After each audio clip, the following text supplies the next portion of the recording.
A minha questão é a seguinte, Caio. Jesus jamais... primeiro ele fala, eu sou fotógrafo, jornalista, já presenciei cenas terríveis. Né? A minha questão é a seguinte, Jesus jamais cogitou coisa alguma sobre homossexuais. Inclusive sempre esteve em meios e com mulheres e prostitutas, né? Você disse também. Caio, o que eu gostaria de entender é que quando a Bíblia relata sobre casais do mesmo sexo, me perdoe, mas vem de homens comentando com Paulo, ou seja, homem igual a nós, sujeito a todos os erros. Um detalhe, 50% das mensagens de Paulo, ele mesmo relata que algumas situações de opiniões dele não vêm do Senhor, e sim como opinião própria. Meu amigo, se você puder esclarecer isso para mim, fico grato. Já esclareci 1 bilhão de vezes, mas vou assim, rapidinho mesmo, cansadamente, porque eu já falei demais sobre esse assunto. Tem 3 grandes expressões, classificações toscas da situação da homossexualidade no Novo Testamento. Tem os que nasceram homossexuais, a semelhança do fato que Jesus diz que há os que nasceram eunucos, ou seja, nasceram sem a pulsão sexual heterossexual, ou nasceram sem um membro masculino, ou nasceram hermafroditas, que tinha o eunuco que tinha membro, tinha tudo, mas era assexuado. Sim. Outros tinham apenas grandes reações e distúrbios hormonais. Tinham membro, mas também tinham seio, tinham outras coisas. Eram anomalias, eram genéticas, eram hormonais. Nasciam eunucos. Assim como alguns nascem com outros tipos de anomalia. Não dá para eu chamar a condição homossexual de outra coisa a não ser de anomalia, me desculpem. Porque não foi assim desde o princípio. No princípio Deus criou macho e fêmea. Então é anômalo não ser macho e não ser fêmea. Uma anomalia. Como é anômalo nascer cego de nascença. Como é anômalo 1 bilhão de outras coisas. Existem anomalias. Passaram a surgir cardos e abrolhos. Passaram a surgir disfunções naturais crescentes na natureza, diz o livro de Gênesis. Então, voltando aqui a ele. A primeira situação do Novo Testamento é esse, que nasceu eunuco ou gay, nasceu cego de nascença, nasceu algo, nasceu. Segunda situação, em relação à condição homossexual, são aqueles que os homens tornaram, como no caso dos eunucos, que é uma ilustração. Como no caso dos eunucos, eu não estou dizendo que gay é eunuco é gay, eu estou dizendo que é como no. São semelhantes demais as situações para não ser uma referência importante para essa discussão. Jesus disse a alguns que os homens fazem eunuco. Quem foram esses?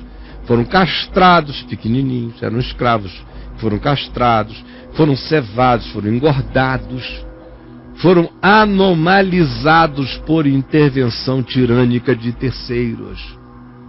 Assim como a gente é o que eu chamo no caso dos gays de trauma-gateizado, que é o cara que desde pequenininho foi abusado, usado, não teve outra vida a não ser de abuso.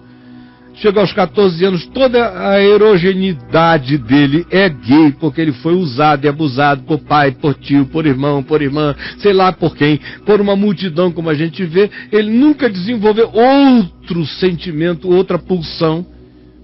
Ficou enraizadamente condicionado. Aí nesses casos eu digo, em algumas situações, eu vejo pessoas conseguirem deixar de ser. Às vezes nem mais para conseguirem ter relações heterossexuais normais. Conseguem fazer uma parada, uma sublimação por alguma razão. Mas não conseguem frequentemente assumir o padrão heterossexual original antes do trauma. Alguns poucos conseguem não só assumir, mas viver totalmente livres e bem. Outros tentam, conseguem, mas de vez em quando voltam e me dizem, olha aqui, Caio, aquela agonia às vezes está lá, e eu acalmo o cara, digo para ele que é fruto de trauma, mas que se ele for crescendo na tranquilidade da graça, aquilo vai serenando no coração dele, mas sim, muitos têm que matar um leão por dia. E tem um terceiro nível, que é aqueles que se fazem No caso dos eunucos, era pelo reino de Deus, era positivamente. Era o cara que era todo normal. Era Jesus que se fez eunuco pelo reino de Deus. Paulo se fez eunuco pelo reino de Deus.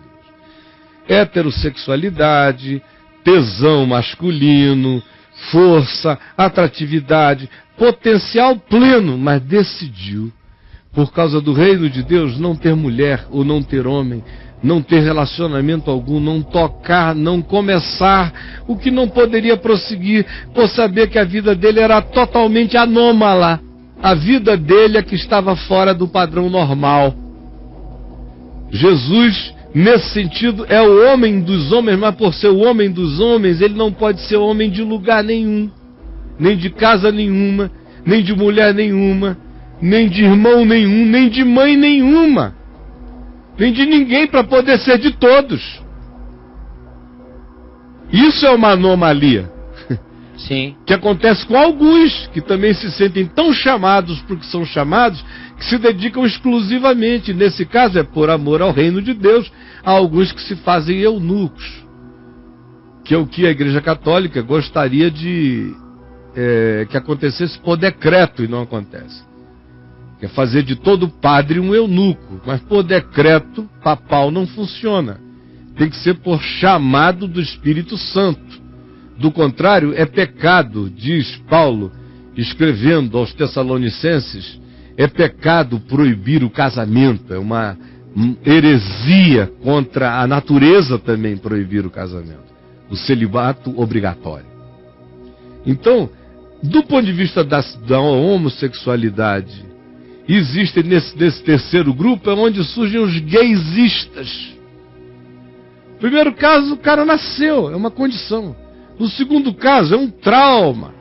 Virou uma condição psicológica a ser tratada com todo carinho, amor, respeito e consideração.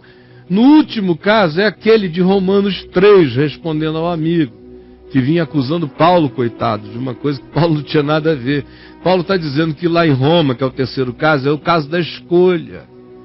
Não é o cara que nasceu, não é isso, são os que trocaram. Foi deliberado, era ideológico. Era culto à sacanagem, ao hedonismo, à fornicação, à promiscuidade, à diversidade, à variedade. Era homem com homem, mulher com mulher, homem com mulher. E isso se fazia porque dava status. Porque quanto mais poderoso, mais absurdamente swinguista, mais surubento, mais indefinido, mais cultuador do prazer. E ali Romanos 1 está descrevendo isto. Esta idolatria, este culto ao homem pelo homem, ao prazer do homem pelo homem. Não está falando das angustiazinhas, das pessoinhas que estão ali gemendo, sofrendo, massacradas. Não está falando de nada disso, está falando da escolha. Está falando de César, está falando de Calígula, está falando de Nero, está falando de Tibério e os seus peixinhos. Está falando dos tarados todos de Roma, do Senado. Está falando do que Roma se tornou como uma grande puta cósmica nos dias de João e de Paulo, uma grande meretriz nojenta. É disso que ele está falando. Então, por favor, entendam a Escritura, entendam Paulo, entendam os contextos e entendam a natureza humana, para não pecarem nem contra Deus, nem contra o próximo.